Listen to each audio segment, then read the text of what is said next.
nossa mesa hoje, do nosso seminário 100 anos de Revolução de Outubro, de 1917 a 2017, balanços e perspectivas. Hoje a gente vai discutir na mesa o tema Mulheres e Revolução Russa. Amanhã a programação, a gente tem programação amanhã e quarta. Amanhã de manhã a gente vai ter uma mesa Militares Brasileiros, Organizações de Esquerda e Revolução Russa. À tarde tem um mini curso Introdução à História da Revolução Russa com o professor Jefferson Barbosa. À noite a gente tem a mesa Economia e Política, Dilemas e Interpretações da Revolução Russa. Quarta-feira de manhã, Anarquistas, Comunistas e Movimento Operário Brasileiro. À tarde terá uma sessão de cinema com o filme Adeus Lenin. E à noite a mesa Intelectuais e Revolução Russa. Antes de abrir as atividades hoje, a organização do evento quer fazer uma homenagem ao companheiro Wesley Sanches, presente hoje no evento. Um companheiro, professor de Sociologia, que faleceu, será lembrado sempre por nós, professores, estudantes, professores do Departamento de Ciências Sociais. Então, vamos fazer um minuto de silêncio em memória ao Wesley Sanches. Bom, vamos lá. Eu convido aqui a mesa hoje para fazer a discussão com a gente Helena Silvestre. Nasceu em Mauá, no ABC Paulista, iniciou sua militância na Juventude Operária Católica. Em 2003, atuou no MTST até 2010 e hoje ela constrói o movimento Luta Popular.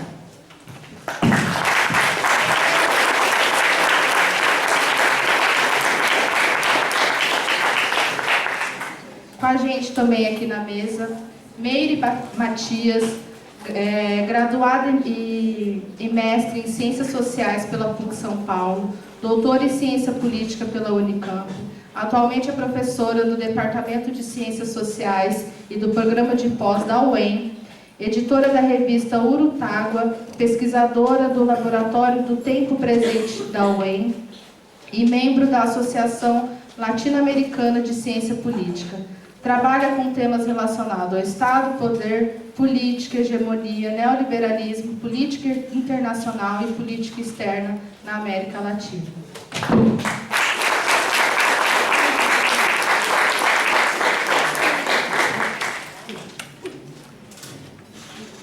Bom, a gente vai abrir o debate com as nossas convidadas. Pessoal, avisando mais uma vez, a gente está transmitindo o seminário na sala ao lado, 113. Quem quiser ir lá assistir, pelo Facebook também, ao vivo.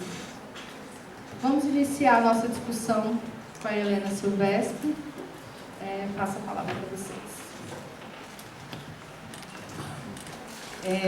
Boa noite a todas, boa noite a todos. Eu sou Helena, faço parte do movimento chamado Luta Popular, que é um movimento territorial que se organiza em alguns estados do Brasil hoje, através de ocupações de terra por moradia, através de lutas e organizações nos bairros, por melhoria nas condições de vida nesses bairros, na organização da juventude, através da cultura, sobretudo no hip hop. Sou lá de São Paulo, para mim é um prazer estar aqui, queria agradecer o convite, tem muita gente boa por aqui, muito amigo, muita amiga. E, bom, dividir um tiquinho de algumas ideias sobre a importância das mulheres na Revolução Russa, mas mais do que isso, a importância desse debate para a gente revolucionar esse mundo caduco que está aí na nossa porta, na nossa cara, nos massacrando e nos oprimindo. Para começar, eu queria dividir com vocês, para vocês poderem ver um pouquinho onde eu atuo antes da gente seguir a prosa. Nós temos uma das ocupações que nós temos, se chama Ocupação Esperança, e ela fica na cidade de Osasco, que é uma cidade da região metropolitana de São Paulo.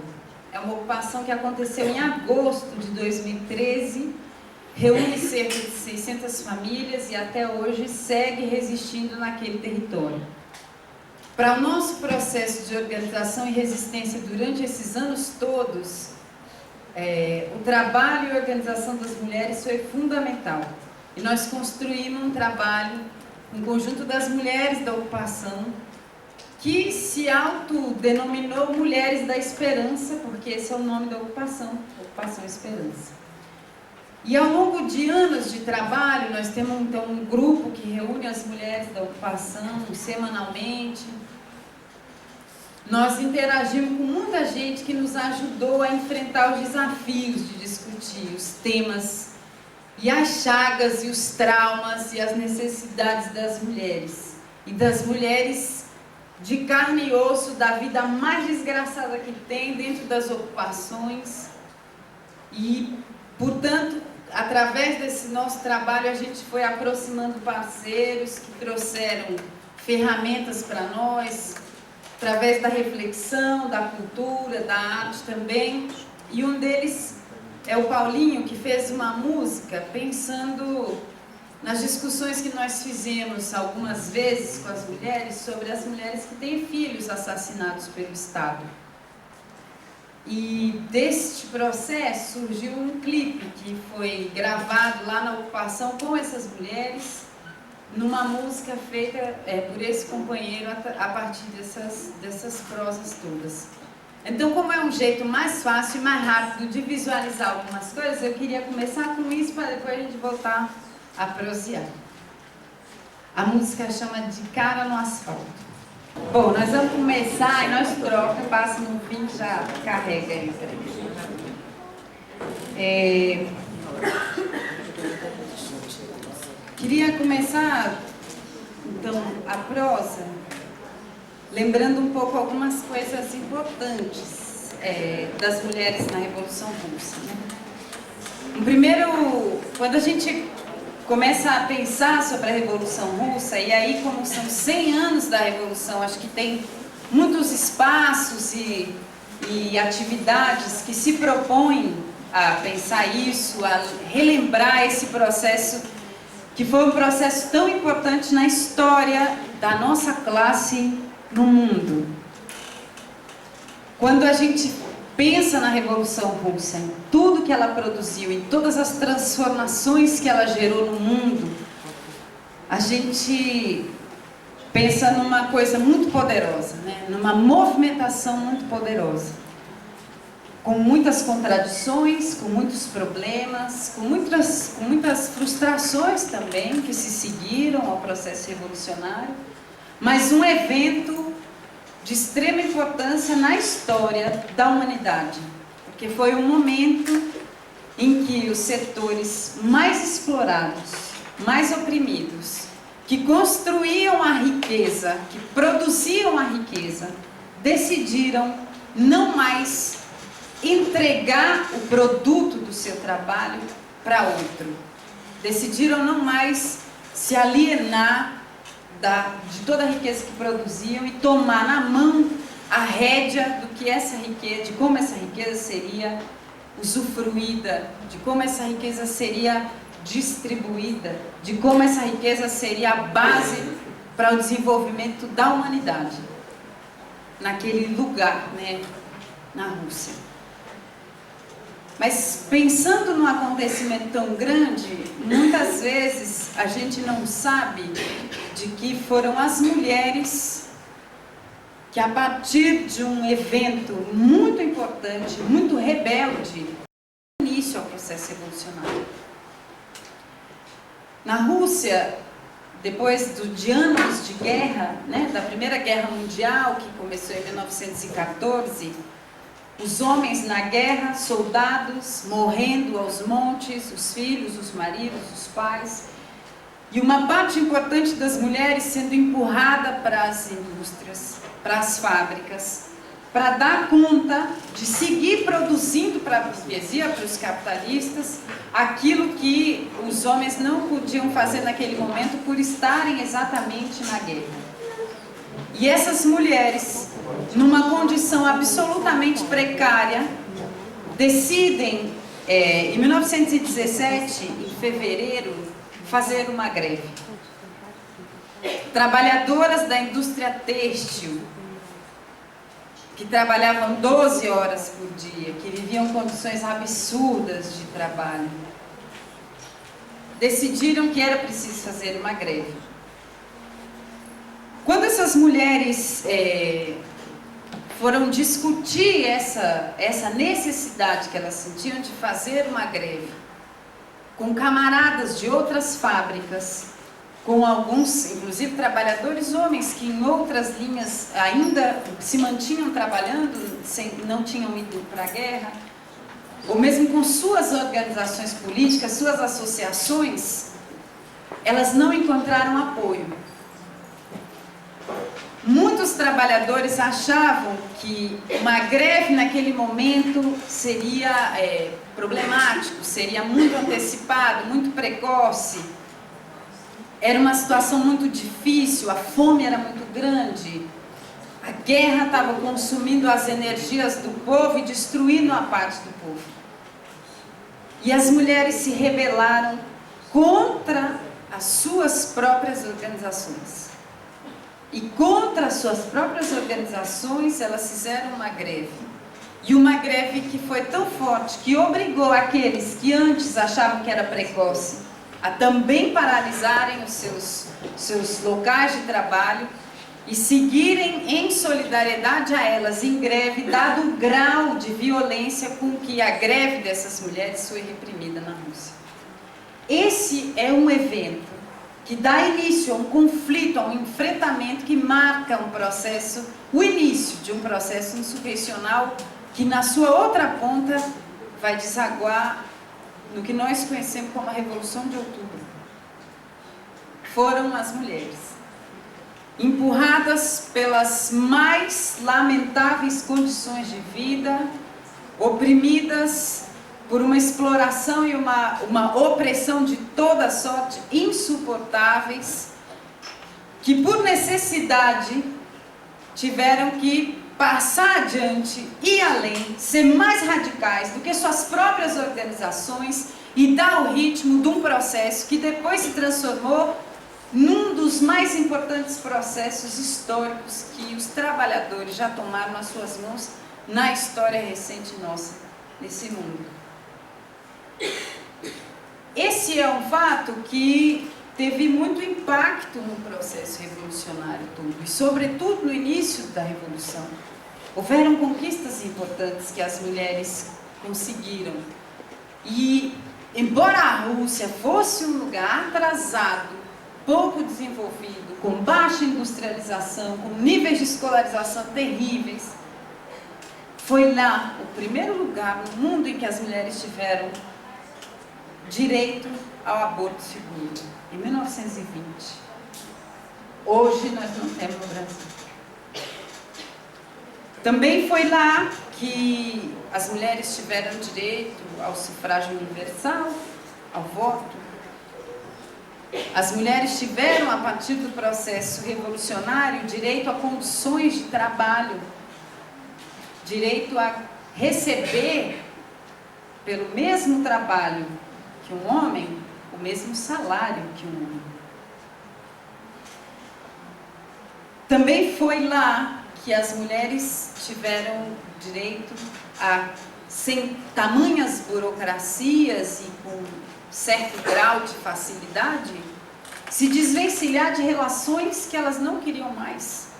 Direito ao divórcio. E o processo revolucionário que se deu na Rússia, ele também aprendia com essas mulheres. Porque vejam vocês, quando o processo da revolução iniciou e a revolução definiu que era preciso abrir espaços, foram abertos alguns espaços, uma espécie de uns cartórios, uns fóruns, uns negócios assim, imagine mais ou menos isso, para que as mulheres pudessem ir lá e, quer dizer, desfazer relações conjugais que elas não queriam mais, legalmente. Eles abriram, digamos, eu vou chutar, gente, que eu não sei os números não, mas digamos assim, eles abriram 10, mas os 10 encheram e inundaram de gente de um grau que na outra semana eles falaram, não, vai ter que dobrar, triplicar, porque, veja, nem a revolução se dava conta da quantidade de mulheres que só não se desvencilhava de relações opressivas, opressoras, porque não tinham esse direito, essa possibilidade garantida. E quando a Revolução abriu essa porta, as mulheres escancararam essa porta. Esse foi um processo onde se pôde aprender muito. Existe nas histórias, nos vários relatos acerca desse tema, que existem em alguns estudos, tem uma história que me chamou muito a atenção, que é de uma moça que engravidou. E na época em que ela engravidou, ela tinha 2 namorados. E ela não tinha certeza quem era o pai da criança que iria nascer. E isso foi levado, então, a uma espécie de júri, para que se pudesse julgar a questão. E era um júri popular, de trabalhadores, nada parecido com o que existe hoje, com o que nós conhecemos assim. E esse espaço discutindo a questão não fez um julgamento moral dessa mulher. Esse espaço não dizia, bom, mas você não sabe nem de quem é o filho? Não, esse espaço dizia para um homem, é verdade que vocês namoravam na época que ela engravidou? Sim. É verdade que o filho pode ser seu? Sim. E para outro, é verdade que vocês namoravam também quando ela engravidou? Sim. É verdade que o filho pode ser seu? Sim. Bom, não existia exame de DNA, então o que se definiu foi, os 2 são também responsáveis pelo cuidado e educação do que vai nascer. Porque a Revolução passou a ver que certos trabalhos e certas responsabilidades que antes eram atribuídas às mulheres, como uma coisa natural, não eram responsabilidade das mulheres. Algumas conquistas que a Revolução produziu para as mulheres, elas foram conquistas muito grandes, para além só dos direitos, como eu estava dizendo aqui alguns exemplos, né, do direito ao aborto, do direito ao divórcio, do direito ao voto.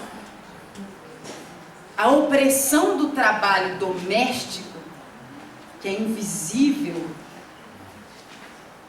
ela foi subvertida.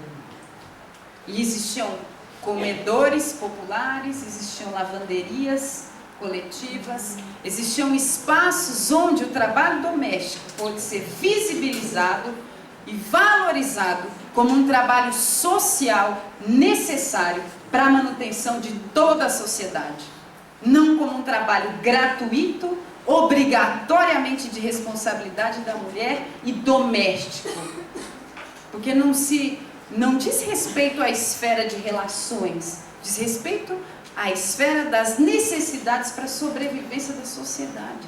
E assim precisava ser encarado. E isso a Revolução fez, porque precisava das mulheres em condição de estar na luta para defender as conquistas da Revolução, em pé de igualdade com os homens. Não podia ser que as mulheres não pudessem ser parte da mudança dos rumos do mundo que elas estavam produzindo, que aquela sociedade estava produzindo em seu seio, se elas não tinham tempo porque estavam presas, atadas, aprisionadas ao trabalho doméstico, ao cuidado dos filhos, como se os filhos fossem responsabilidade das mulheres e não responsabilidade da sociedade. Pela criação, educação, preservação e segurança das novas gerações. São conquistas muito grandes que a Revolução produziu, que depois se foram perdendo, é verdade. E se foram perdendo, junto com uma série de outras coisas que a Revolução também foi perdendo. Mas no momento em que a Revolução aconteceu, a questão da mulher foi absorvida por ela e explodiu junto com a Revolução. Porque é impossível fazer uma revolução e manter a opressão machista sobre as mulheres. Onde há opressão machista, não há revolução possível. Onde há opressão racial, não há revolução possível. Onde há opressão de gênero, onde há opressão em relação à sexualidade, às opções sexuais, às identidades de gênero, não há revolução possível. E esse é um ensinamento que nós precisamos trazer para agora. E eu queria falar um pouquinho de agora. É bem verdade que nós avançamos um bocado em discutir certos temas em relação ao feminismo. Mas não é verdade que nós caminhamos o tanto que nós precisamos caminhar. Nós precisamos construir um feminismo revolucionário, que não está apartado da luta para mudar todas as outras coisas. Porque também não é possível que as mulheres estejam libertas, que as mulheres sejam emancipadas num mundo onde uma parte dessas mulheres é explorada por ser pobre. Num mundo onde a maioria dessas mulheres é oprimida por ser pobre, por ser negras, indígenas ou não brancas em geral. Não é possível. Então também a nossa ideia de emancipação das mulheres é uma ideia que caminha junto com a libertação nossa nesse mundo, da nossa classe, do nosso povo, de quem constrói o mundo, de quem bota o mundo para girar. Existem debates muito importantes e eu acho que nós temos avançado por alguns caminhos que precisam ser discutidos por nós, né? Eu vou falar algumas coisas meio polêmicas agora. A gente também, de alguma maneira, todas as nossas questões importantes, pela força e a potência que elas têm, também são disputadas pelos nossos inimigos, também são disputadas pela ideologia burguesa, também são disputadas pelo capitalismo. Por quê? Porque um feminismo revolucionário nos deixa mais próximos de um processo revolucionário. E porque uma perspectiva revolucionária que se reivindica como feminista também nos deixa mais próximos de um processo revolucionário. É muito importante para os nossos inimigos apartar essas coisas. É muito importante para os nossos inimigos, para a manutenção do mundo como está, dividir essas coisas. E aí tem um certo feminismo que às vezes vai nascendo e que não dá conta das mulheres que vocês vão ver nesse vídeo que nós vamos mostrar. Existe um movimento chamado Mães de Maio. Talvez alguns de vocês já tenham ouvido falar. É um movimento que nasce na mais profunda desgraça, porque ele é produto da organização de mulheres que tiveram seus filhos assassinados pela polícia. Mulheres, em sua maioria negras, mulheres, em sua enorme maioria moradoras das favelas, das quebradas, dos becos, das vielas, de todos os rincões desse país. Mulheres que criaram seus filhos sozinhas, muitas vezes. Sofreram preconceito, sofrem uma opressão brutal, são violentamente exploradas e como se já não lhe tivessem arrancado tudo, o Estado assassina os seus filhos.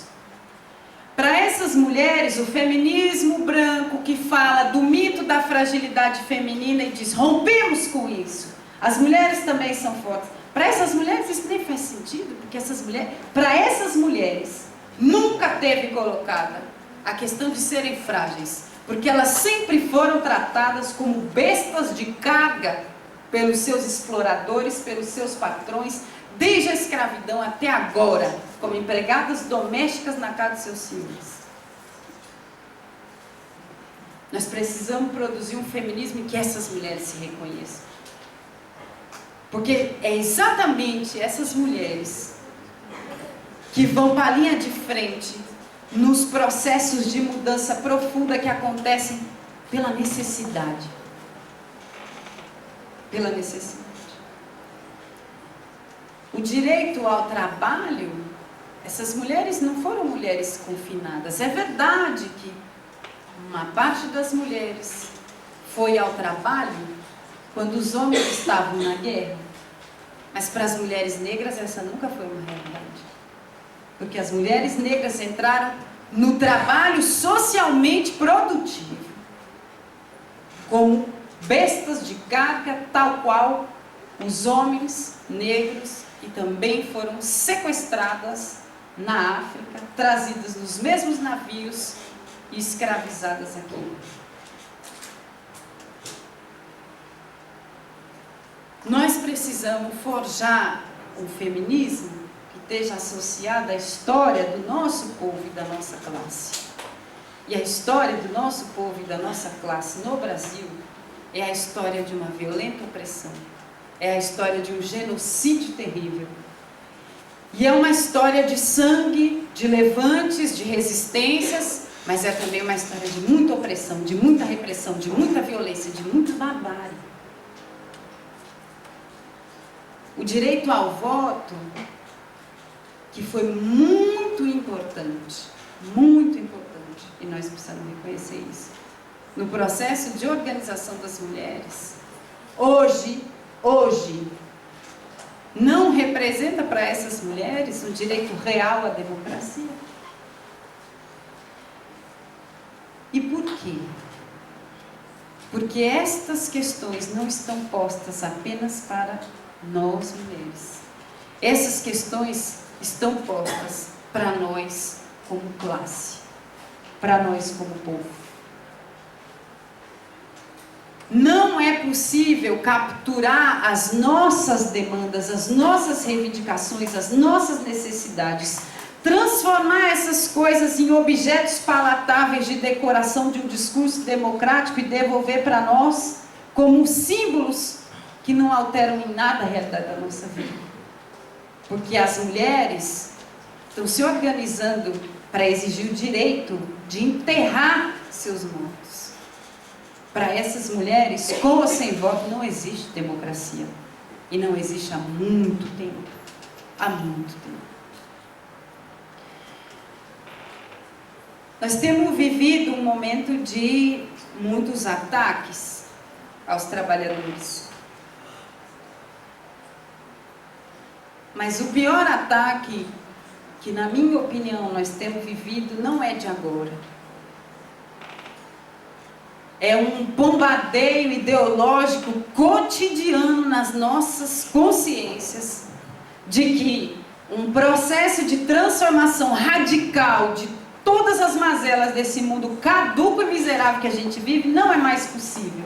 E que por isso, melhor é que a gente se contente com o que dá, que a gente fique em paz com pouco, porque é melhor pouco do que nada.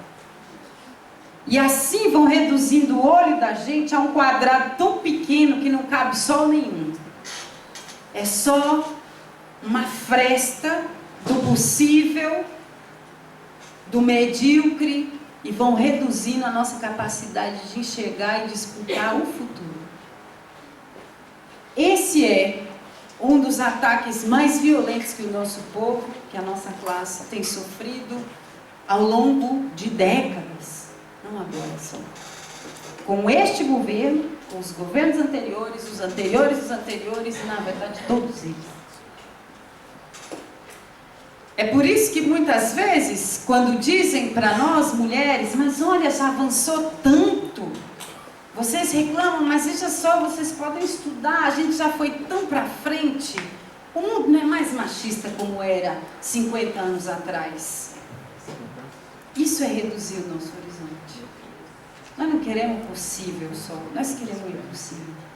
Nós queremos viver sem o risco de ser ejaculadas no pescoço, no ônibus, e o juiz se dá o direito de dizer que não houve crime porque não houve constrangimento. Vocês conhecem essa história recente, né? Que saiu no jornalismo. Agora, as mulheres, para conseguirem romper com essas barreiras que estão postas para nós, que são barreiras que colocam numa caixinha toda apertada a nossa necessidade de liberdade, a nossa indignação com a opressão e violência que nos assola, que destrói a nossa vida todo dia, que assassina milhares de mulheres todos os anos, que espanca tantas outras em todos os lugares, todos os dias. eles querem colocar essa indignação que a gente sente cada vez que tomba mais uma. E querem colocar a nossa expectativa de um dia criar nossas filhas num mundo em que isso não esteja posto numa caixinha desse tamanho, que não cabe o que a gente precisa, que não cabe o que a gente sonha. Nós precisamos romper com essas barreiras, com esses limites que estão tentando cotidiano e paulatinamente colocar para o nosso olho ser um olho estreito, que só enxerga um palmo à frente do nariz. Para enxergar futuro e disputar o futuro, nós vamos precisar romper com essas barreiras. Mas só tem um jeito de romper com essas barreiras. E aí é voltar para a Revolução Russa. Essas mulheres puderam avançar em vitórias e conquistas tão importantes porque elas estavam lado a lado com os homens numa batalha contra os inimigos da nossa classe.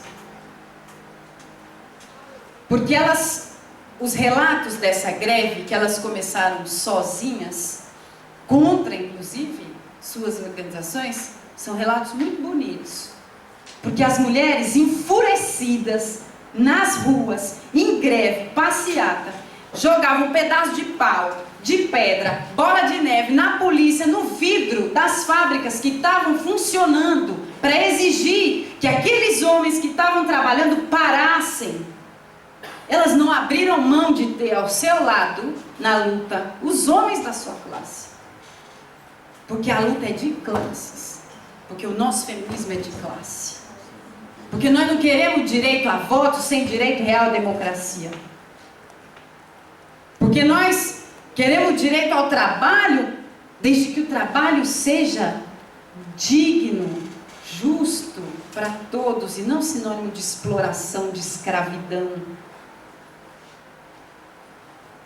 Quando a gente volta para esse lugar e pensa que nós precisamos romper as amarras que colocam para nós, né? Hillary Clinton não me representa.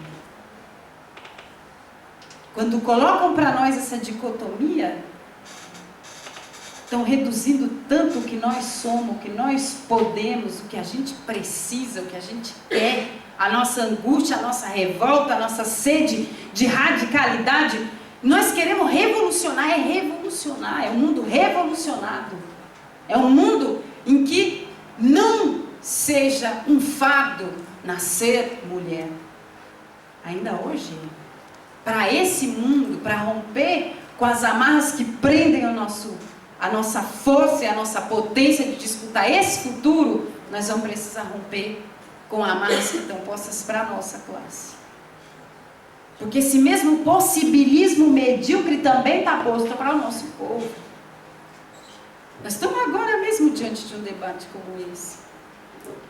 E muita gente diz, olha, é impossível ir um pouco mais adiante. Nós já conseguimos demais. Nós precisamos do menos pior, porque está muito perigoso. Tem uma nuvem na nossa frente. Das jornadas de junho de 2013 até agora. O Brasil entrou num processo político que não está definido para onde vai. E muita gente diz, cuidado, pode ir para a direita. Eu acho que pode. Mas quer saber? Eu sabia onde estava antes dessa cortina aparecer. E não estava bom. E se a gente precisa disputar isso e romper com essa ideia que enquadra nossa expectativa, nossa necessidade, nossa revolta, num quadradinho desse tamanho, nós vamos precisar romper com tudo. Porque no mundo que estão pondo para nós, não cabe a liberdade das mulheres. Não cabe a igualdade dos negros e negras. Não cabe. Não cabe a autonomia dos povos indígenas. Não cabe a preservação da natureza. Parece loucura, uma grande utopia falar de revolução, mas eu digo, loucura é o jeito que a gente tem vivido. E, no entanto, ele não cai de podre. E é por isso que a gente precisa se mexer. Aconteceram coisas muito importantes quando diziam que era impossível que essas coisas acontecessem. Quando a gente dizia, o povo brasileiro é um povo muito pacífico, aqui não acontece nada. Aconteceu junho de 2013, que ninguém sabia nem de onde estava vindo, nem para onde estava indo. A gente só sabia que ficou todo mundo doido, porque era gente demais na rua. Era cada um com um pedaço de cartolina, com a revolta diferente, o negócio virou um negócio doido no meio da rua. Era poderoso, muito poderoso. Quando a gente achava que tinha acabado, a juventude preta da quebrada, que não é vista como sujeito político nem pela esquerda, foi para o shopping center e deixou a classe média histérica fazendo um rolezinho. Ninguém achava que esses meninos iam fazer nada. Era impossível. Imagina essa juventude que não está nem aí com nada, não quer saber de nada.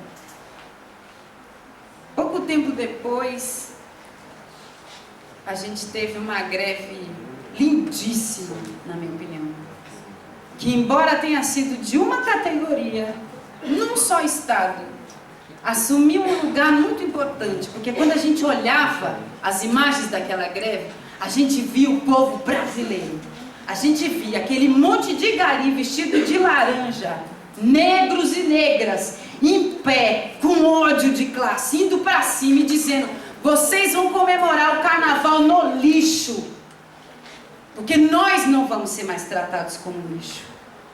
Parecia impossível um debate político vir de um setor tão explorado, tão frágil. Mas e aí? Parecia impossível a juventude das escolas de ensino médio das periferias, onde nem a esquerda faz trabalho, se levantar, ocupar as escolas e dizer: isso aqui vai ser gerido por nós. O governo dessas escolas vamos ser nós mesmos. Parecia impossível e foi possível.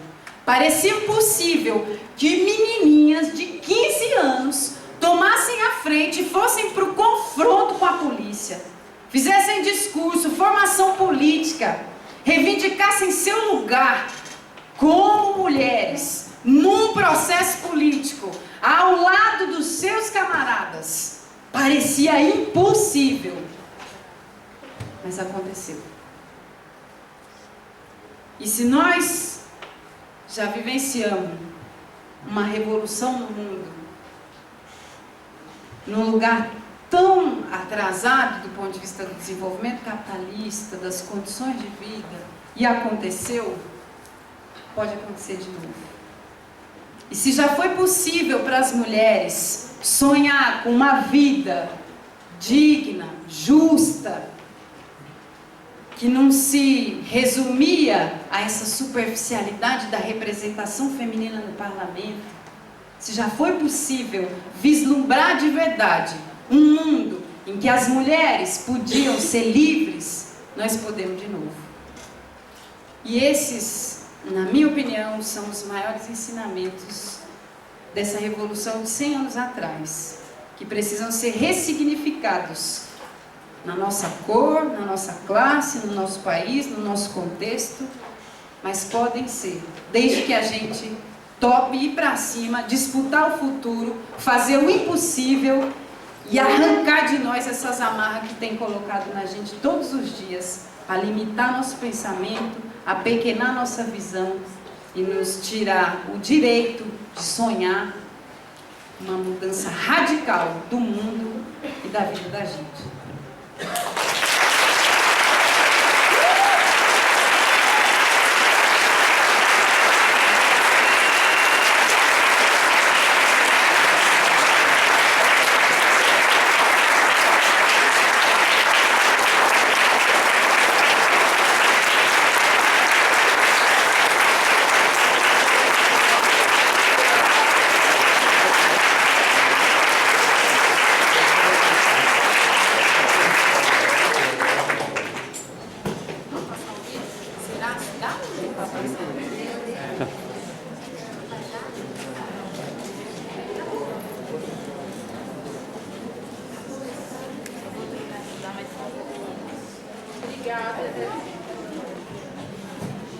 Quero agradecer a Helena, uma fala provocativa. provocativo, para a gente pensar as contradições aí da nossa militância. Obrigada. Depois a gente abre para o debate. Agora eu passo a fala para a Meire Matias.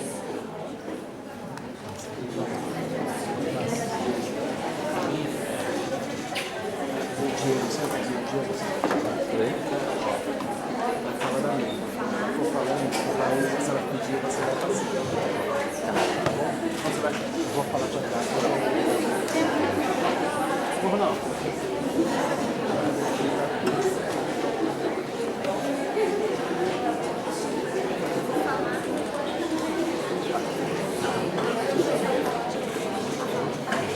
Gente, boa noite de novo a todos e todas. Bom, eu quero agradecer o convite, né, do professor Eliel, né, dizer que é um prazer estar aqui com a Tainá, com a Helena, compartilhando essa mesa, essa discussão. E dizer para vocês que esse convite do Eliel foi um desafio, né, porque coloca 3 temas numa fala só em 20 minutos. O tema da revolução, o tema das mulheres, né, e particularmente o legado disso na América Latina, que é o que eu vou tentar discutir aqui com vocês.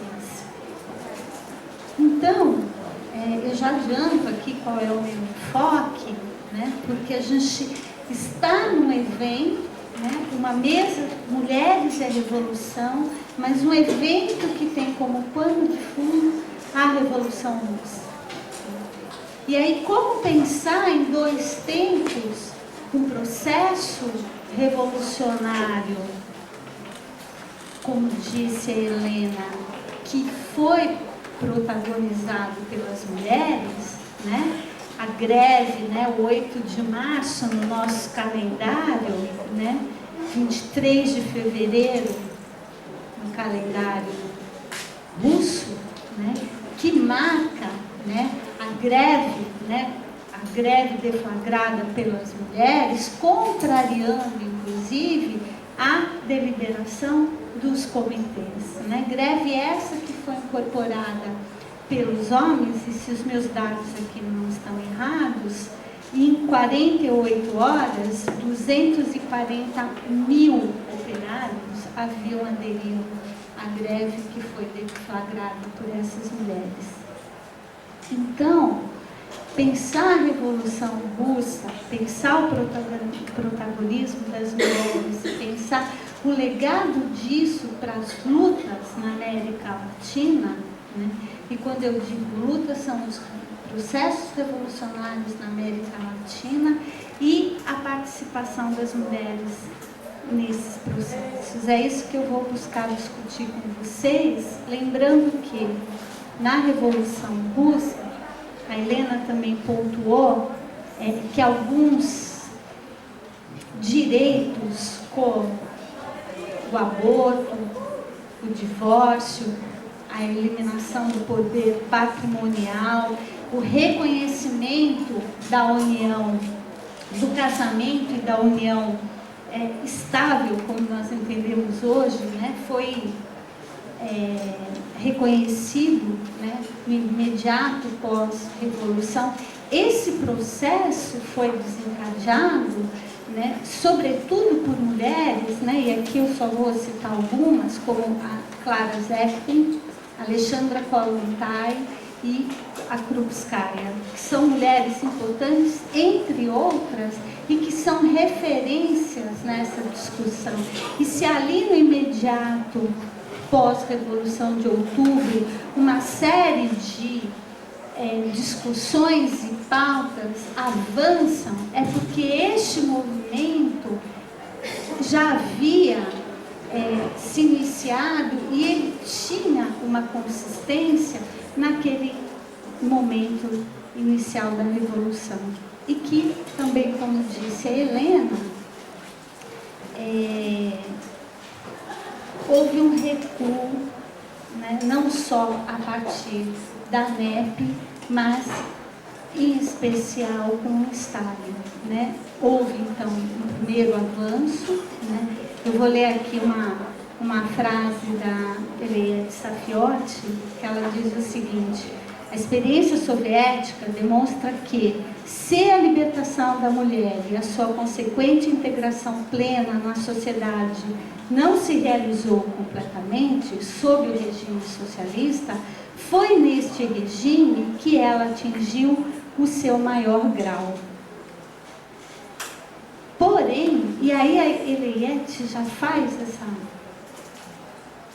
essa mediação, essa distinção, colocando que algo que vai se colocar aqui na América Latina, e é por isso que eu estou enfatizando, em vários momentos, no início dos processos revolucionários, a pauta das mulheres, né? Primeiro o engajamento das mulheres, a fundamental participação das mulheres, né? A incorporação das pautas feministas e, num segundo momento, o declínio disso, né? O rebaixamento das pautas feministas, né? E eu vou trazer um caso específico sobre isso, por isso eu estou colocando isso para vocês. Seja como for, é preciso pensar que capitalismo e emancipação das mulheres caminham em direção opostas, né? E que o engajamento das mulheres no processo revolucionário, em momentos de emancipação, é o caminho de superação entre exploração e opressão feminina. Então, é nessa chave de emancipação humana e luta das mulheres que eu passo a falar para vocês da América Latina. Antes, porém, eu quero fazer a menção a primeira imagem que está aqui, né? E proposital dos mulheres revolucionárias, porque a gente está falando de um conjunto, né? Eu confesso, eu não sei se tem alguém aqui que sabe a origem desta imagem, né?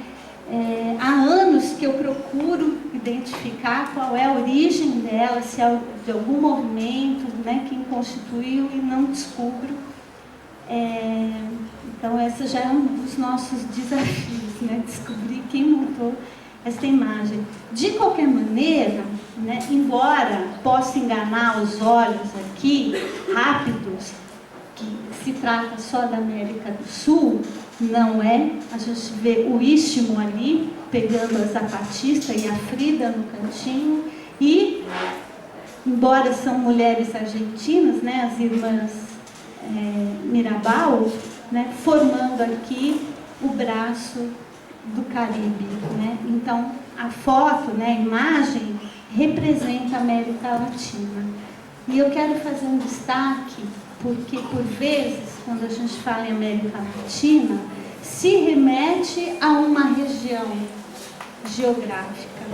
Mas é muito mais do que isso. Esse é um tema, esse é um conceito, esse é um espaço que está em disputa. Falar em América Latina é pensar nas disputas em termos geopolíticos e geoeconômicos.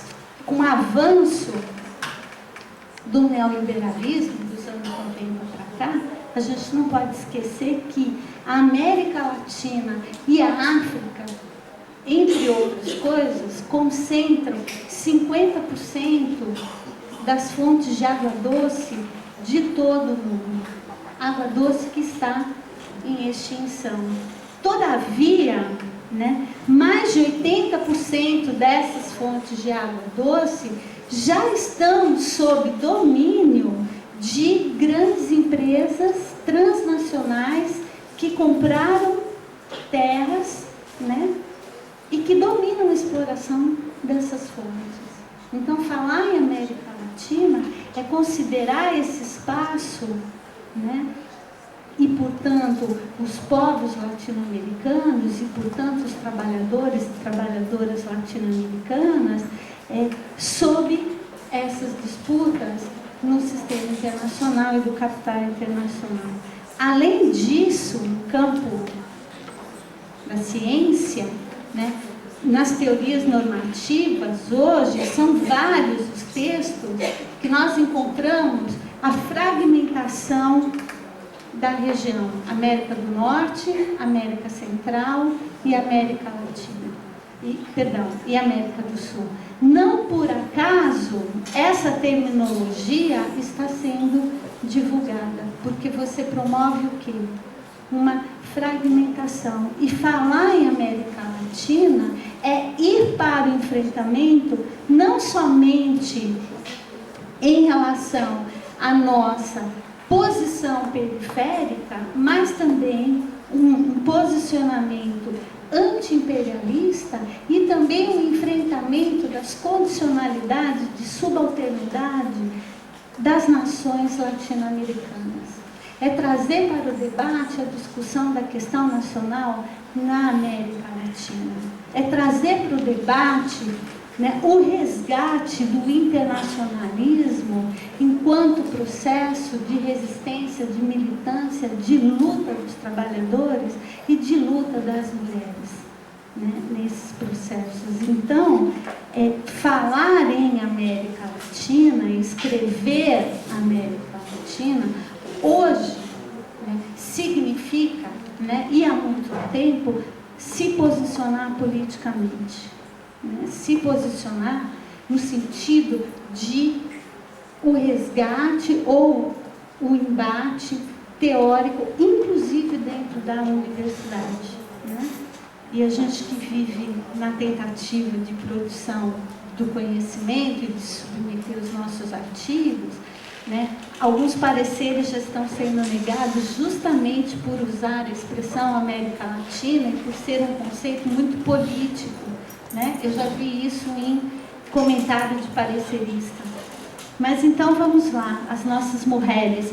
Eu preciso explicar para vocês o seguinte, eu vou passar, né, eu teria várias opções para trazer um pouco o papel, a participação das mulheres na América Latina nos processos revolucionários. Né?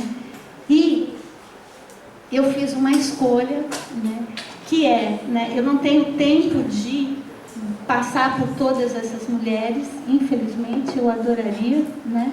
Depois a gente, nas perguntas, eu posso falar de uma ou outra.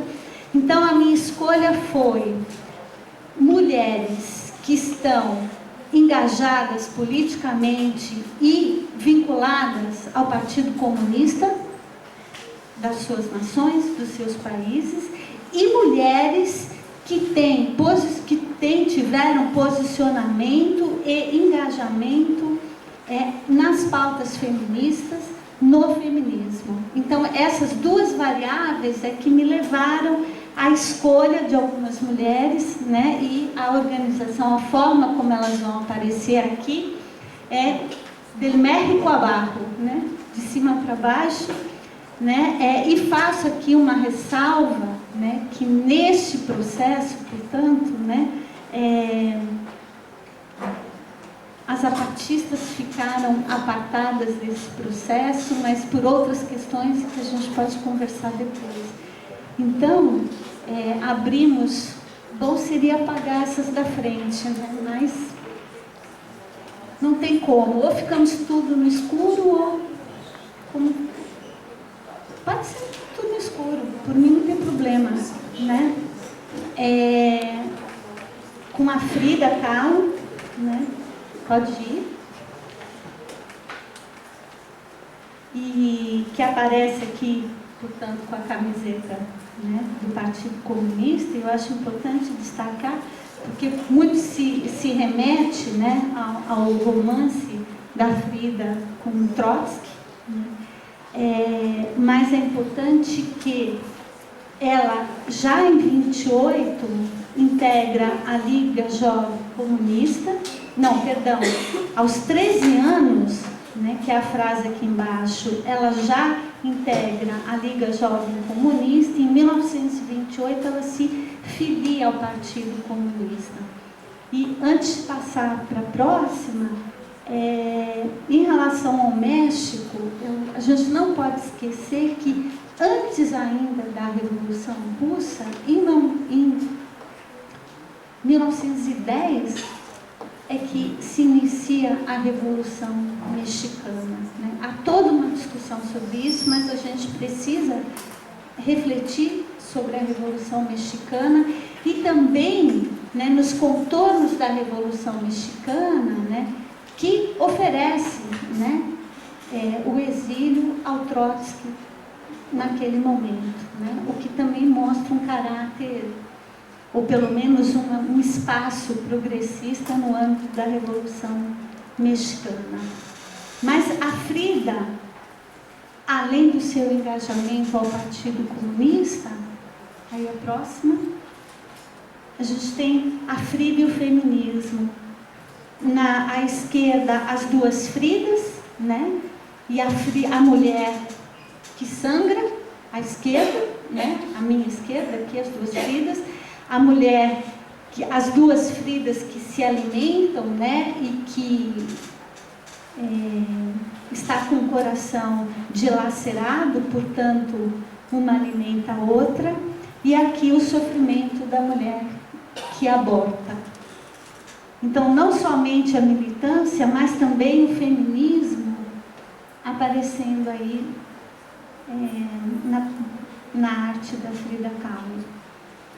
O próximo, em Cuba, uma foto aqui do Comitê Revolucionário, os irmãos, né, Fidel e Raul Castro ao centro, à esquerda a Vilma Espin e à minha direita a Célia Chances. A Célia, que vai ser muito próxima, né, ao Fidel durante toda a sua vida, próximo. A Vilma, portanto, aqui duas fotos dela, ela ainda em Serra Maestra, né, e já, enfim, né, na sua vida cotidiana, foi a primeira engenheira química a se formar em Cuba, né, presidiu por 47 anos a Federação das Mulheres Cubanas e também foi deputada na Assembleia Nacional Popular.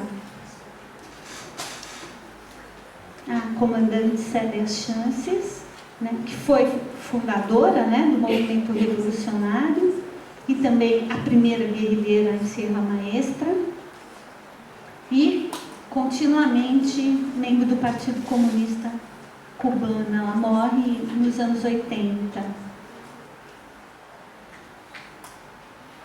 Carmen Soler, né, educadora, poeta, e eu coloquei ali Paraguai e Argentina, porque a Carmen Soler, ela é paraguaia, né, tem toda a sua trajetória, né, inclusive militância no Partido Revolucionário Febrerista, né, um partido de orientação socialista. Ela milita junto ao seu irmão, inclusive, que foi preso e morto, né, na ditadura de Moringo.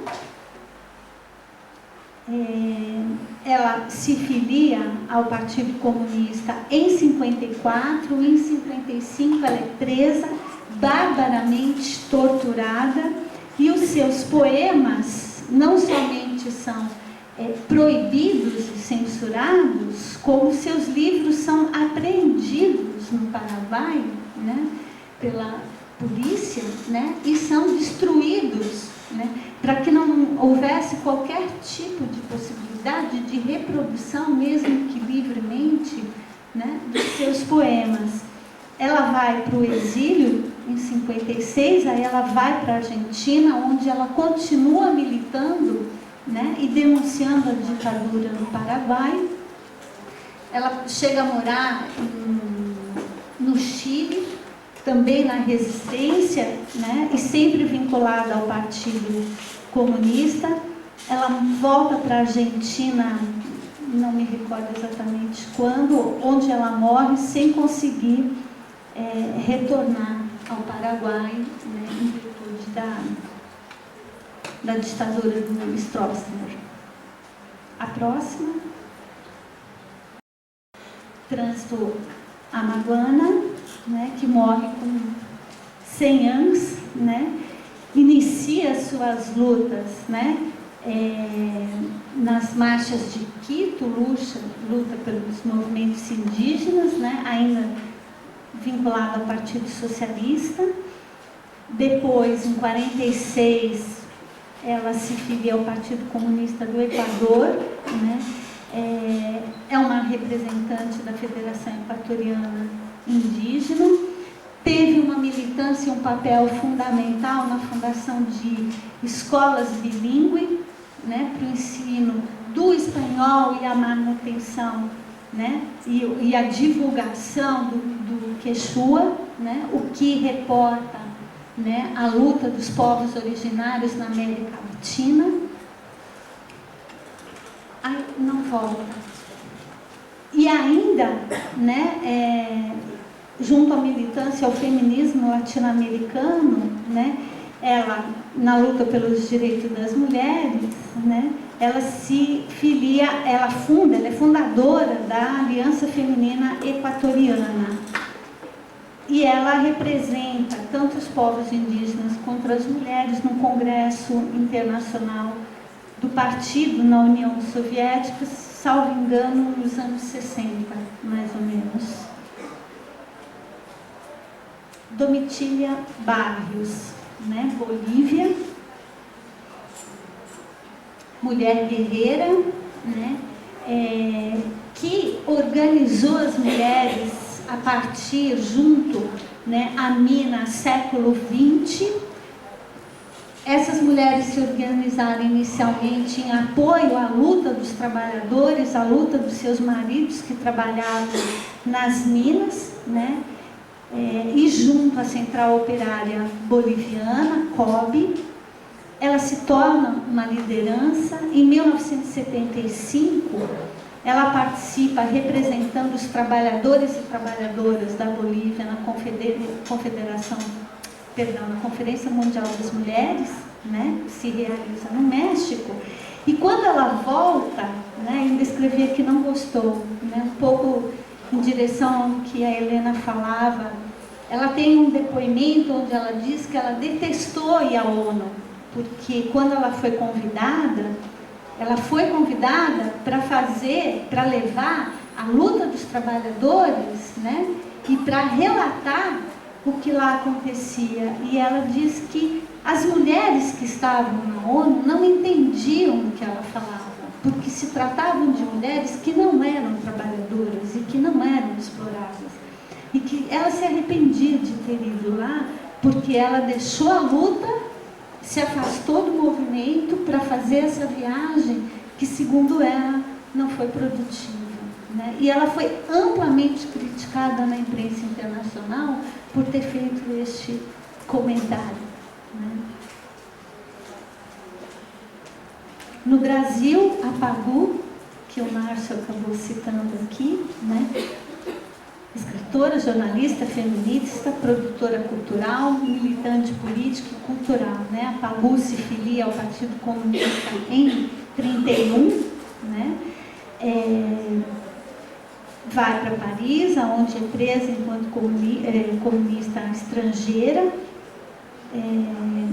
volta ao Brasil em 34, onde é presa novamente, fica 2 anos presa, e depois ela solta em 1940, mas posteriormente, se eu não estou enganada, a gente tem um registro de 23 prisões, além dessas, da Pagu, tanto por conta da sua militância, quanto a sua militância junto ao partido, quanto a sua militância nas pautas no feminismo, né?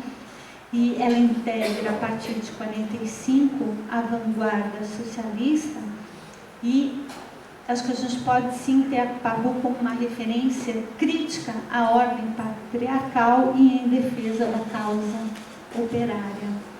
No Brasil ainda, nossa próxima foto ali, a Ana Montenegro, né? Uma militante referencial do Partido Comunista Brasileiro, né? Fundadora, né, do periódico Movimento Feminino, né, que orienta muitas das nossas leituras, né? E redatora da revista Mulheres do Mundo Inteiro. eu acho que essa frase da Ana Montenegro vai ao encontro do que é a referência, do que é o legado, um dos legados da Revolução Russa para as mulheres, né? E que reporta também a 8 de março. E ela diz: quando uma mulher avança, nenhum homem retrocede. Aqui, só um minutinho. A Nicarágua, eu não citei nenhuma mulher, eu coloquei o protagonismo das mulheres na Revolução Nicaragüense, né? E coloquei ali em cima Nicole Montalvão Pereira, que é um trabalho que está sendo desenvolvido pela Nicole, uma dissertação de mestrado, a qual eu oriento, que brevemente será defendido. E a Nicole está trabalhando justamente a participação das mulheres na Revolução Nicaragüense, né?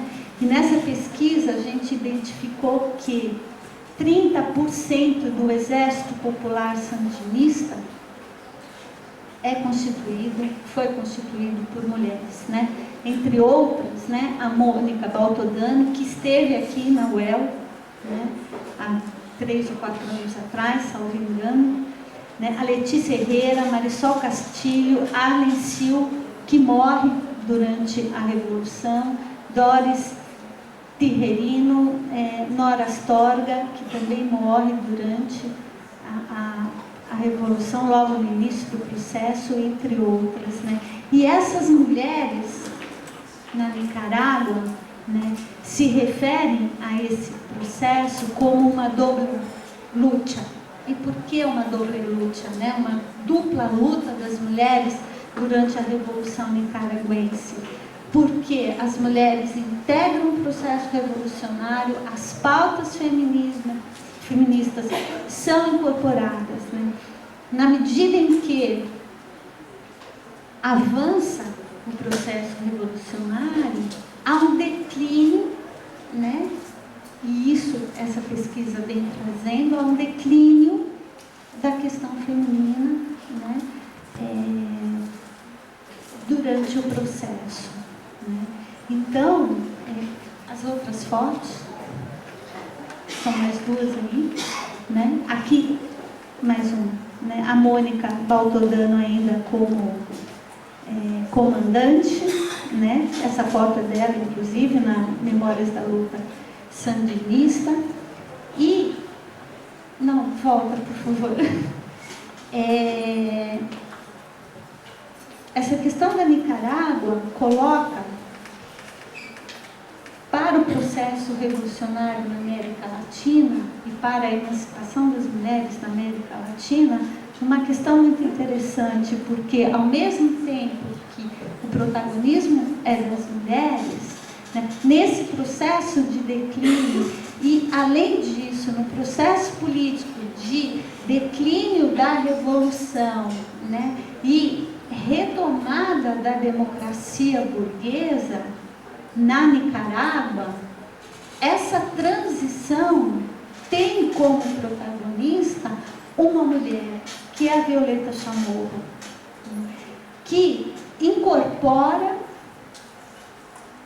as pautas de um feminismo burguês, de um feminismo cultural, de um feminismo que se distancia daquilo que a gente está discutindo hoje, que é feminismo e classe. A luta enquanto classe, a luta não é enquanto gênero. E esta fragmentação da região, a fragmentação entre homens e mulheres, é que permite, é que avança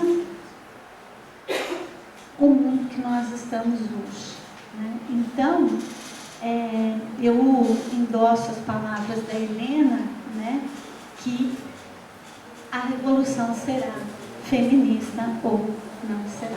Obrigada.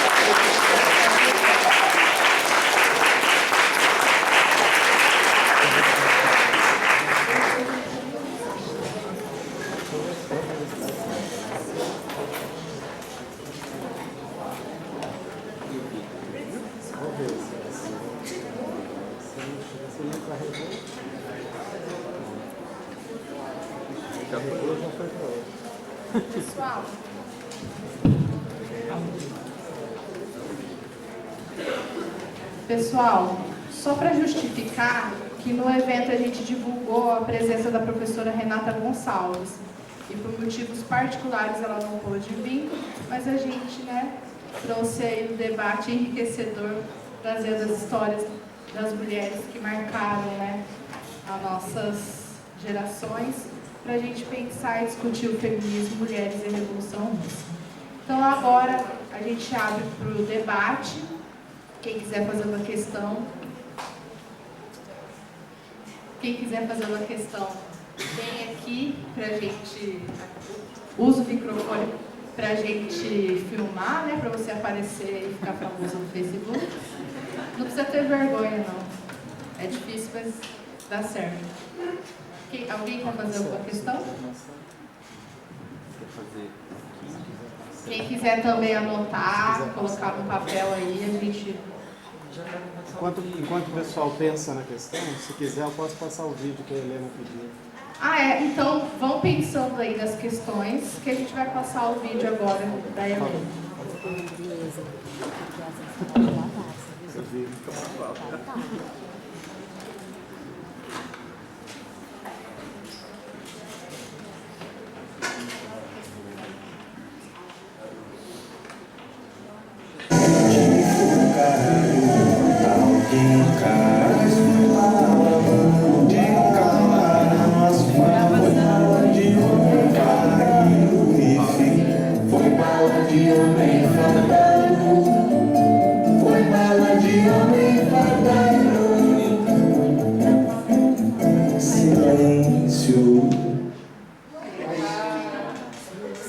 Espera aí, pessoal, tá dando duplicidade aqui no vídeo.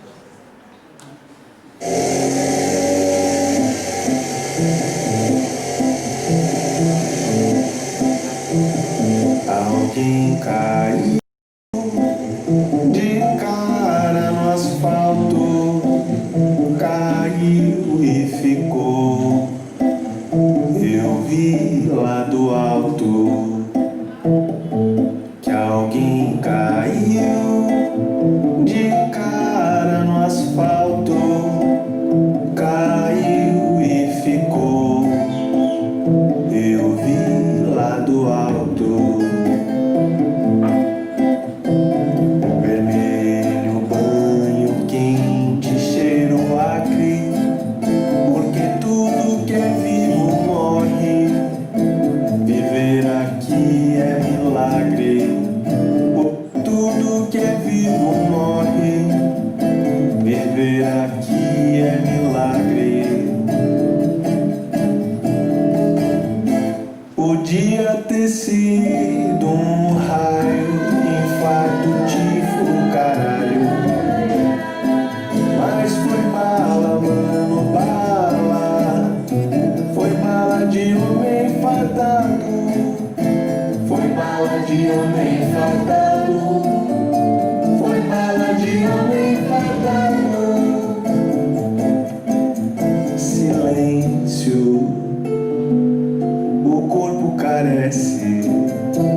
Perguntas?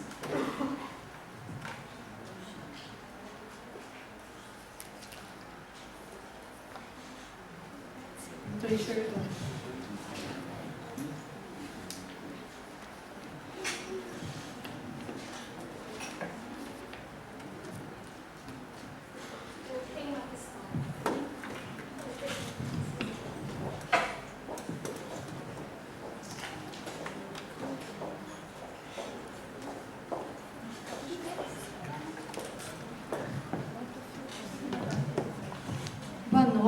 Boa noite a todas e todos, principalmente as nossas mulheres aqui que estão aqui nos contemplaram com a fala. Eu sou Lorena, sou professora aqui do Departamento de Serviço Social.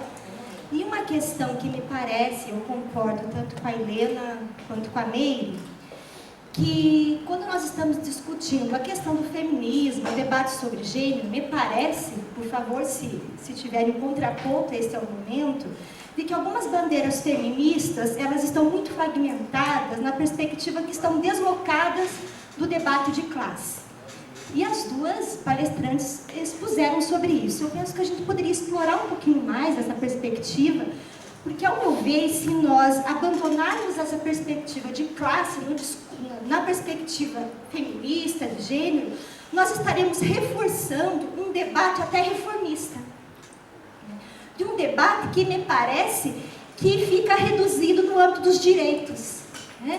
Então eu gostaria que as duas palestrantes pudessem discorrer mais sobre o que seria essa perspectiva da luta, né? De uma luta revolucionária e não uma luta reformista, fazendo essa interlocução com o papel da mulher. Obrigada. Mais alguém?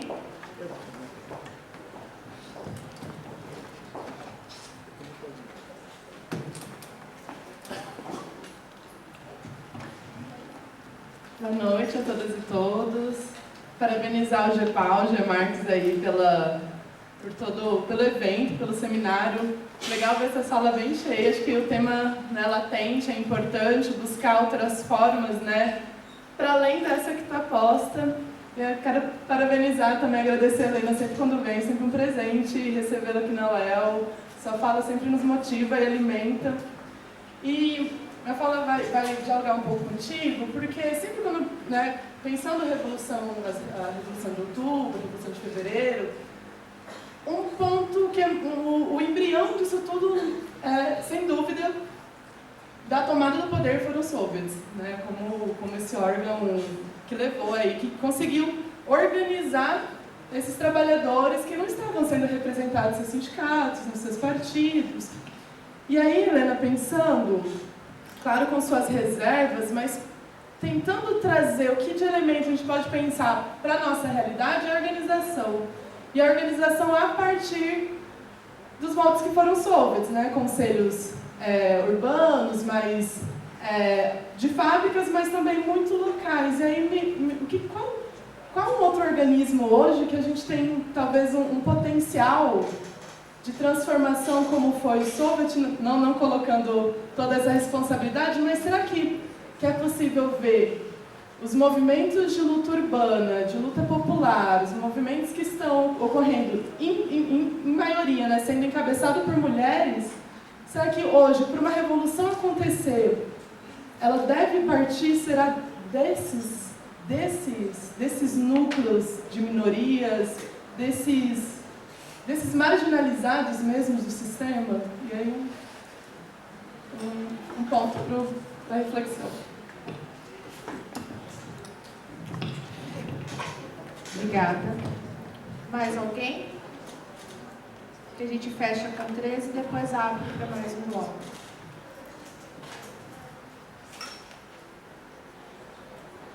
Não? Eu posso colocar um? Certo? Vou colocar uma questão então que é muito parecido com o que a Maíra colocou, de pensar essa revolução feminina, né? Pensando na atualidade, nesse momento de crise que a gente está passando, pegando a organização dos movimentos populares, principalmente os movimentos urbanos, pensando a questão da moradia, como que fica dentro desses movimentos, né, essa luta feminista, né? Como pautar dentro desses movimentos a questão de gênero, a questão de raça, pensando a questão da classe, né? Que não há uma hierarquia entre os elementos, mas sim uma imbricação. Então, como que a gente pensa essa revolução feminista hoje, pensando no Brasil, né, a nossa realidade, e também dentro dos movimentos populares, no caso a Helena, né, como que o movimento do qual você atua, como que ele está se organizando para isso?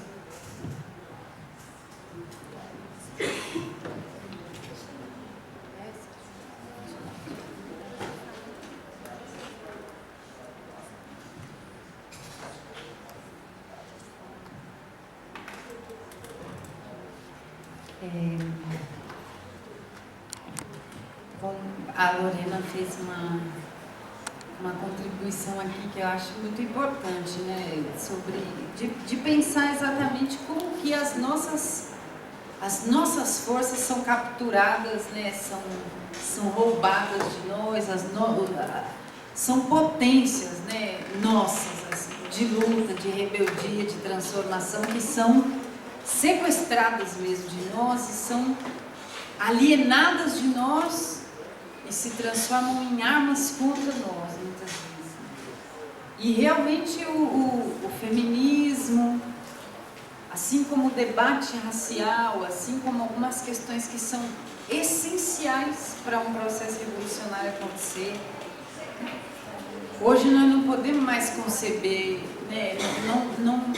Não é possível que a gente pense um processo de mudança radical da sociedade sem levar em conta esses elementos, e não como elementos apartados, mas como veias de um mesmo corpo, que é uma classe, que é um organismo vivo, que é um...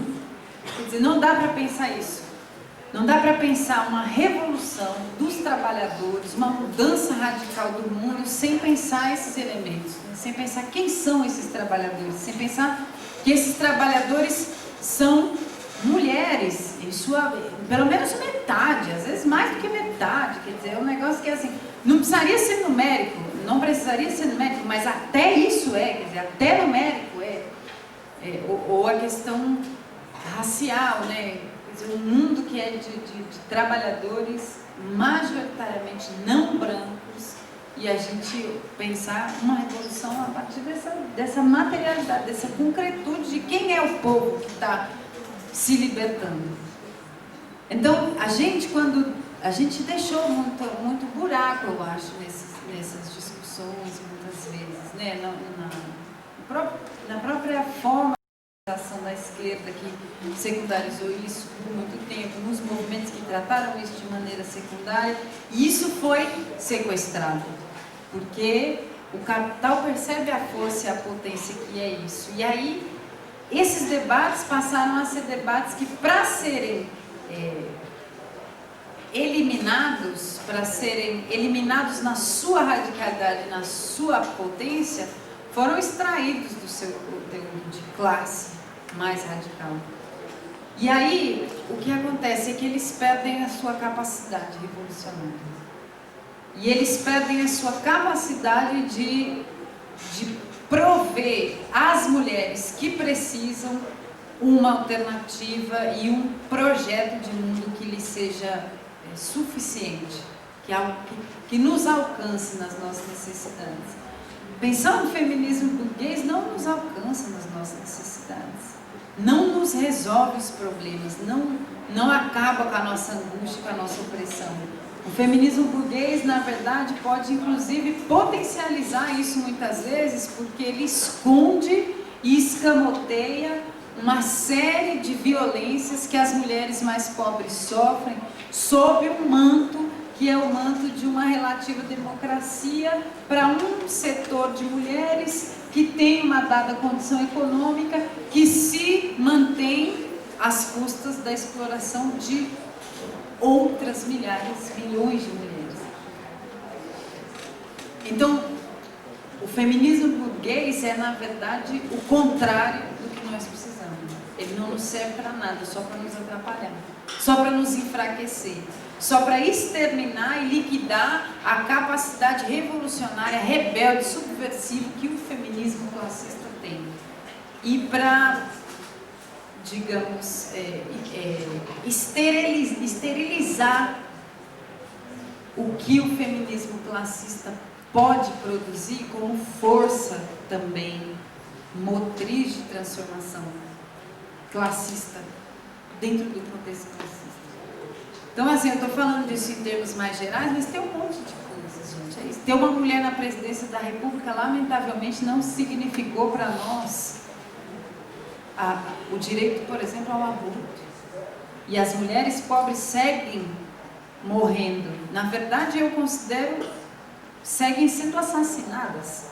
Porque não me interessa se ela morre de hemorragia, porque toma um Citotec. Eu já tive que ajudar mulheres na ocupação que toma remédio, não pode chamar o companheiro, porque o companheiro está um pouco se lixando, na verdade. E aí você chegar e ver uma mulher que tomou remédio, já com meses avançados, já que não podia, num sofrimento desgraçado, e você não pode levar no hospital, porque ninguém quer atender, porque chama a polícia antes para a mulher assinar um boletim de ocorrência, e na verdade culpabilizando a mulher, quer dizer, ninguém nunca vai perguntar onde que está o cara, ninguém nunca vai perguntar onde que nada, e a gente viveu isso, não era o presidente da República. Então assim, digo, eu estou falando disso de maneira mais geral, porque eu acho que isso não tem a ver apenas com o caso brasileiro, não quero fazer disso um debate que tem, né, a ver diretamente com esse tema, mas é um exemplo que a gente pode utilizar de perceber como o feminismo burguês, o feminismo liberal, ele não serve para nós, ele não resolve nossos problemas, ele não salva a vida das nossas mulheres que estão sendo assassinadas dessa forma. E aí eu vou pular para a questão da Tainara, para depois entrar na da Maíra, porque eu dei o exemplo do que aconteceu numa ocupação, né? Assim, essa foi a primeira vez que isso aconteceu comigo, foi muito traumático para mim também, imagina para a pobre da mulher, né, que estava lá. Que foi isso, assim, a companheira pediu, me chamaram num barraco, disseram assim, ó, ciclano de tal pediu para você ir urgente no barraco dela. Eu digo, pô, mas eu estou fazendo negócio. Não, é urgente. Eu cheguei lá e tinha uma mulher se acabando em sangue dentro de um barraco de lona, na ocupação de terra, nas piores condições do mundo. Assim. E aquela mulher só não ficou numa condição de saúde pior, porque tinha uma outra companheira, já mais velha, que eu lembrava que numa fogueira tinha me contado que quando vivia no Nordeste tinha sido parteira. E eu pedi para chamar a mulher, para dar uma luz do que fazer. Porque essa violência a gente vê, as ocupações não são ilhas, embora sejam embriões de resistência. Né? Então, todos os problemas que existem fora delas também existem dentro delas. A diferença não é os problemas não surgirem, a diferença é como a gente lida com eles. É a gente fazer deles portas, pontes para discussões possíveis, para alimentar a organização das mulheres. De um episódio como esse, produziu um circuito de solidariedade a partir de uma companheira mais velha que foi parteira, de uma outra que tem uma discussão, de uma outra que é estudante de enfermagem, de uma outra... E se amparar e perceber que é na solidariedade de classe que a gente pode resistir e sobreviver avançando. Não só resistir e sobreviver. Resistir e sobreviver dando passos. Que a gente pode criar momentos de conversar sobre isso para que uma companheira não chegue a este momento desta maneira, sem auxílio de ninguém, completamente solitária no seu desespero. Então, nas ocupações, nós temos as mesmas chagas do machismo, do racismo também, embora um pouco menos, talvez, por conta da composição social, que já é uma composição social mais evidentemente, né, negra, não branca, mas também tem. O que nós tentamos fazer é lidar com isso, mas é muito difícil, porque, por exemplo, os movimentos territoriais, eu vou dizer, não vou dizer os de moradia, porque eu acho que nós somos uma forma de organização territorial, porque é a moradia, mas os clubes de mães também eram, lutando por creche, mas tem os movimentos de saúde, tem as associações de moradores nos bairros, ou núcleos nos bairros que se organizam sem se institucionalizar como associações. Enfim, tem uma vida política riquíssima no território que se dá através de formas organizativas diferentes das sindicais, mas, na minha opinião, tão importante quanto as sindicais e complementares, inclusive. Mas nesses espaços, quer dizer, que são espaços onde as mulheres são quase sempre a força da substância desses movimentos, quando você chega na direção são homens. São homens. A maioria dos sujeitos políticos mais atuantes no movimento territorial, inclusive pela contradição que o capitalismo nos empurra para nós mulheres. Porque como é da responsabilidade das mulheres do espaço doméstico, são elas que vão com mais afinco à luta por moradia. São elas que vão com mais afinco à luta pela melhoria das condições de vida no bairro, que é o espaço da vida onde se desenvolvem as relações sociais outras, que não são as relações sociais de trabalho, porque no âmbito das relações sociais de trabalho, o ambiente era historicamente, na divisão social da luta, masculino. Então, até por isso, por essa contradição, as mulheres são... E aí você vai para os dirigentes, são homens. São homens. Então, a gente tem que lutar contra tudo isso dentro do movimento e fora do movimento, ao mesmo tempo. Produzindo, na verdade, soluções que só são possíveis quando a gente se apoia uma na outra. E sem deixar de disputar também esses homens para estarem na luta tanto quanto nós, sem nos usurpar lugares que são nossos, que precisam ser nossos também. E aí, por último, essa coisa dos soviets, dos embriões, eu acho que nós não temos nada ainda que seja, sei lá, que tenha esse espírito dos soviets, que foram formas organizativas muito ricas, porque elas permitiam que se vislumbrasse a possibilidade de governar a partir de si mesmo, né? Sem um governo de nós que não sejamos nós. Mas eu também acho que se a gente não trabalhar para construir isso também não vai acontecer naturalmente, né? E aí, sim, eu acho que uma série de espaços que a gente vai produzindo de resistência, sobretudo dos setores mais explorados, precisam ser vistos por nós como embriões do embrião, então, sabe? Se os soviets foram um embrião da possibilidade revolucionária, nós precisamos olhar para as coisas com o olho de quem enxerga embriões de soviets, embriões de embriões. Porque também é verdade que se a gente diz, bom, não existe nada como os soviets na realidade de hoje. É verdade, mas é preciso que exista. E para que exista, é preciso que a gente transforme cada ocupação de terra numa experiência que pelo menos aponta para esse lugar. Então, se as relações que a gente desenvolve com as pessoas que constroem uma ocupação são relações de que ela precisa vir à luta para ter uma casa, é muito limitado. Esse é o primeiro momento, é quando as pessoas vêm para a ocupação. Mas é nosso papel fazer disso uma ponte para enxergar outras coisas. A gente costuma dizer na ocupação, bom, eu vou falar, bom, mas a gente muda o mundo como? Não tem candidato, a gente não vai votar em quem? Esse negócio, bom, não tem caminho pronto, mas na ocupação nós não abrimos uma enxada. Não tinha também. E a gente fez. Então se a gente fez, a gente pode fazer. Quem fez a energia elétrica não foi a Secretaria de Obras, foi a gente. Quem construiu os barracos não foi nenhuma empreiteira, fomos nós. Quem organiza a maneira como funcionam as nossas decisões não é nenhum político, nenhum conselho de participação social, é a gente.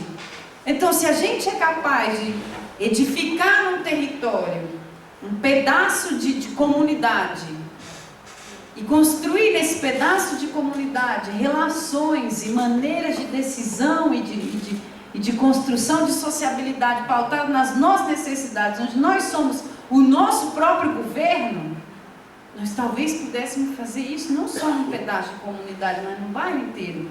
Porque sem um centavo nós temos água, esgoto, energia elétrica, rua, várias pracinhas, um campo de futebol.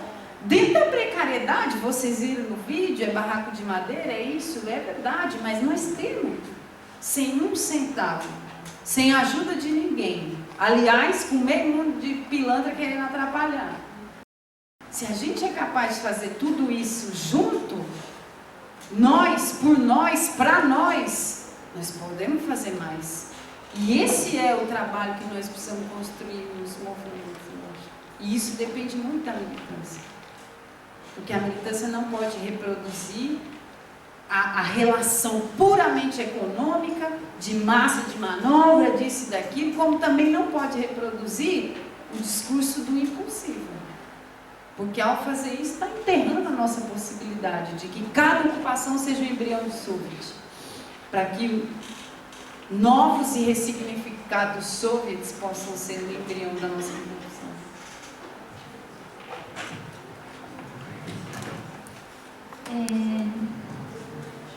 Falando da questão do feminismo,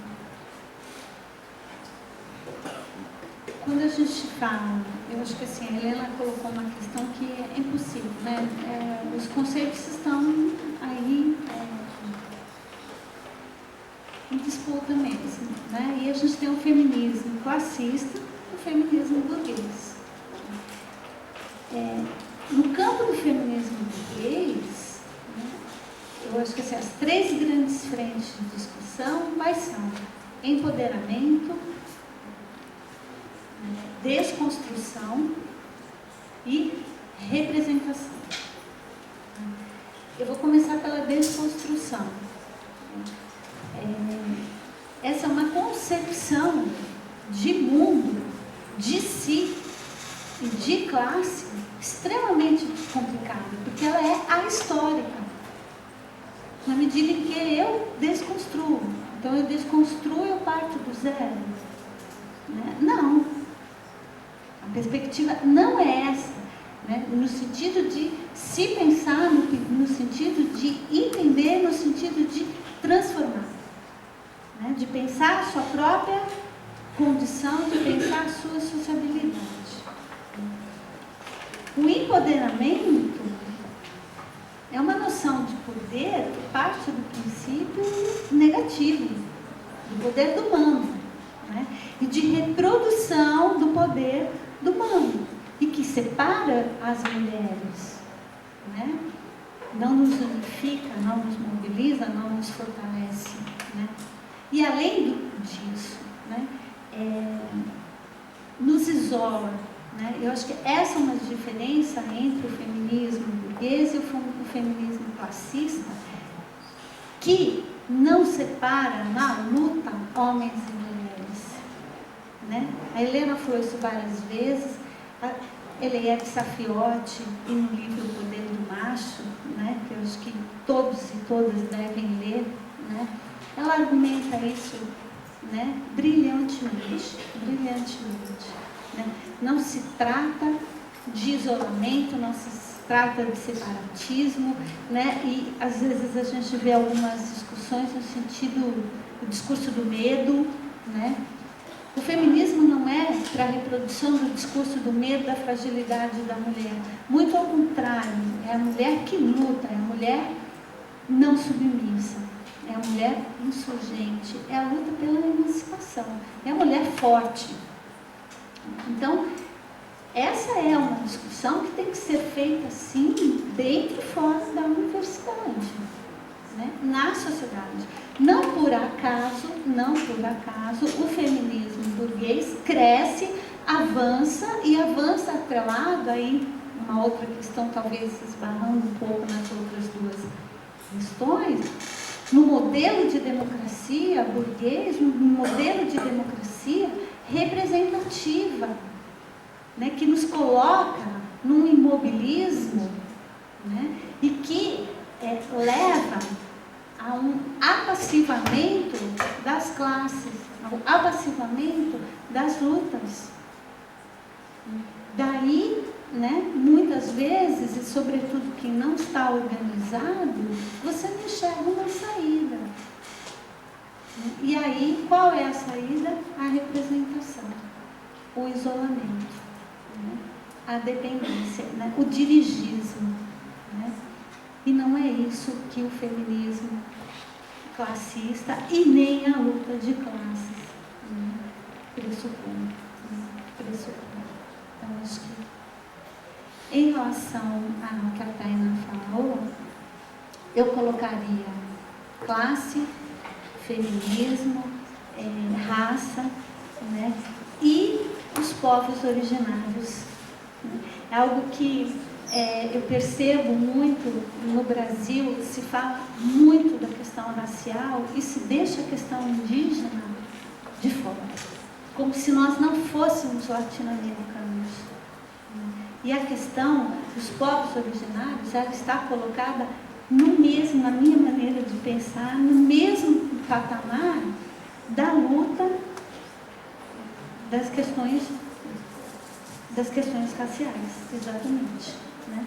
E essas lutas, elas não são, essa concepção, elas não são fragmentadas, né? Eu vou me remeter aqui ao Mesaros, sociometabólico, né? É impossível você fragmentar uma realidade, né, e no ser social que ela não é fragmentada, né? Ela se encontra em todas as suas contradições, né, e nas relações sociais, né? Então nós temos que pensar e lutar, né, e formular, né, porque eu acho isso extremamente importante, né? É preciso também formar e formular, né,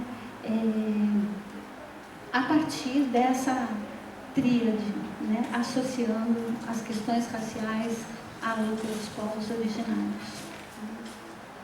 Acho que é isso.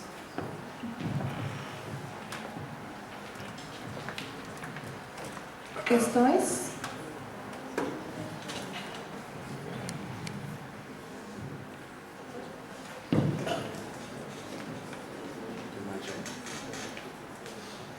Boa noite. Bom, meu nome é Osaí, eu peço desculpa, eu estou com a voz meio ruim, não dá nem para cantar. Ainda bem. Primeiro eu quero parabenizar vocês, né? Eu aprendi bastante com vocês. Você me surpreendeu, né? A minha pergunta é simples, eu não vou fazer um discurso aqui, depois pedir para vocês comentarem, como eu vi em alguns momentos, não hoje, aqui. Né? A minha pergunta é simples, vocês falam em feminismo burguês e feminismo de classe. Em algum momento vocês falaram em raça, em racismo. Mas eu conheço várias mulheres que não se veem no feminismo de classe, mulheres negras. Maringá, por exemplo, todo ano é feito seminários de feminismo negro. Como é que vocês analisam essa questão? Obrigado.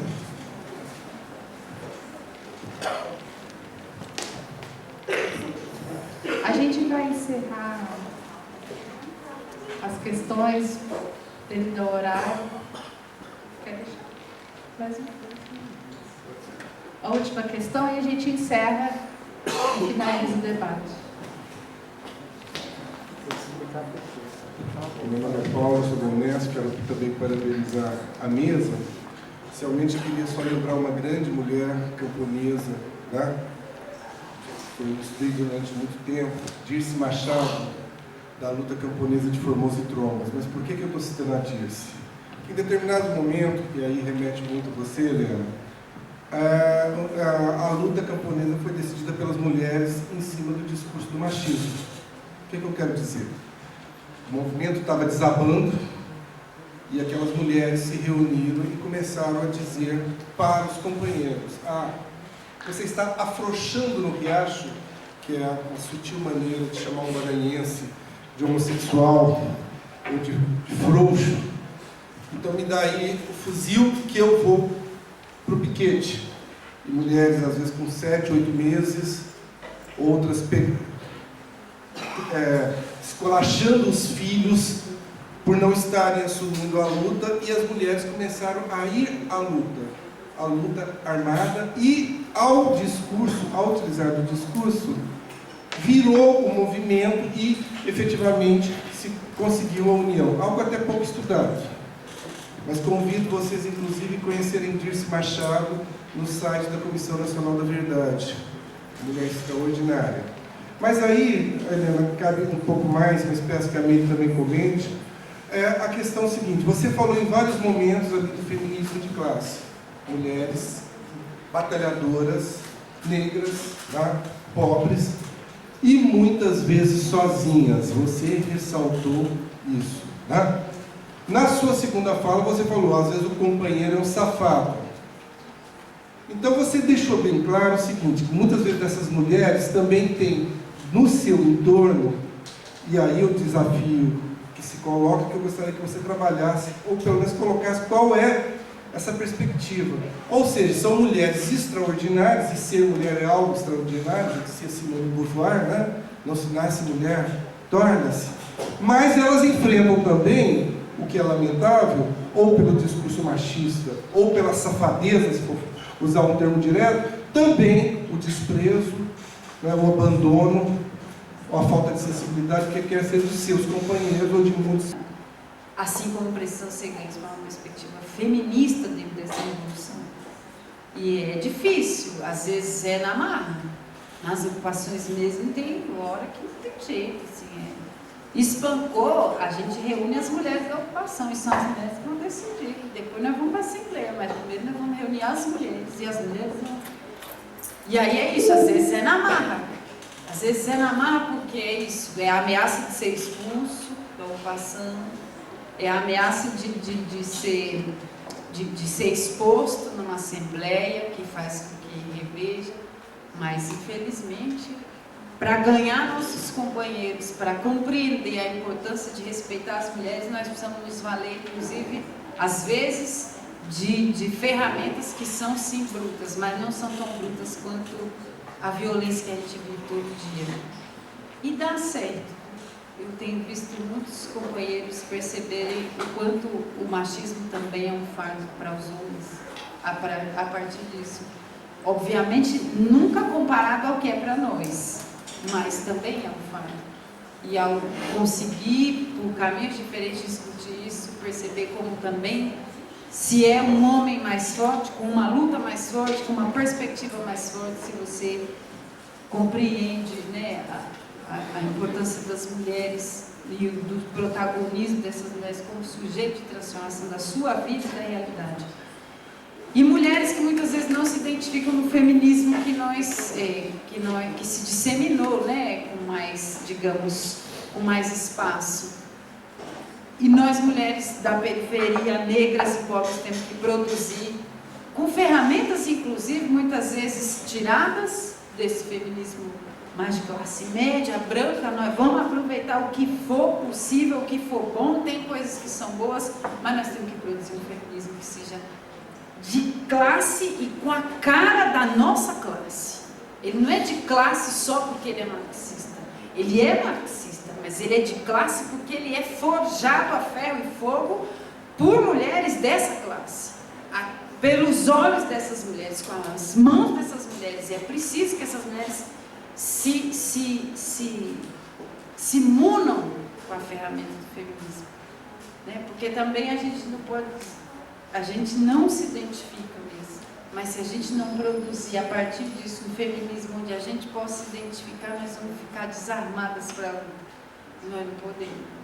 Então é um desafio que está posto para nós também, difícil, porque é no meio da precariedade para elaborar isso, mas é uma praxis. E aí no campo da praxis, que é pensar e fazer, refletir no que fez e caminhar um pouco mais fazendo, eu acho que a gente vai, sei lá, abrir um outro caminho na enxada também.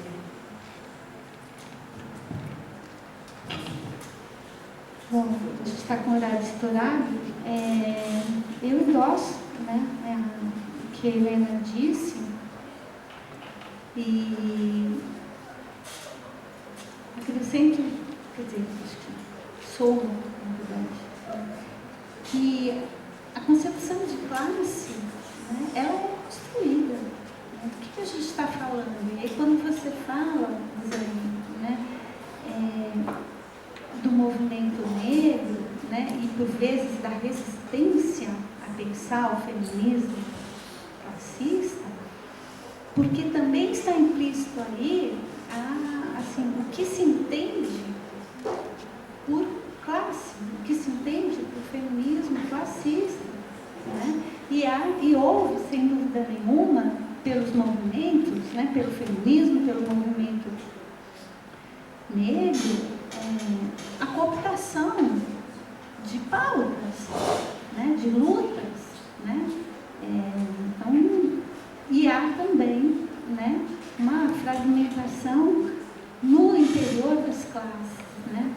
O Gramsci chama de grupos subalternos, né? E a gente vem trabalhando aí com a concepção de que as mulheres constituem também um grupo subalterno no âmbito dos grupos subalternos.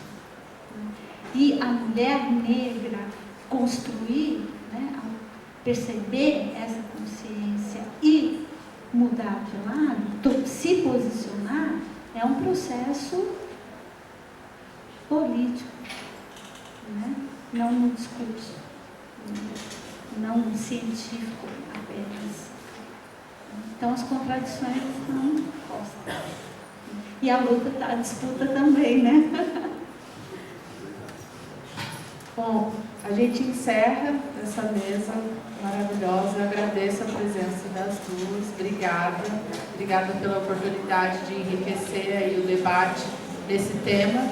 E amanhã a gente continua com a nossa programação. É isso. Boa noite. Obrigada.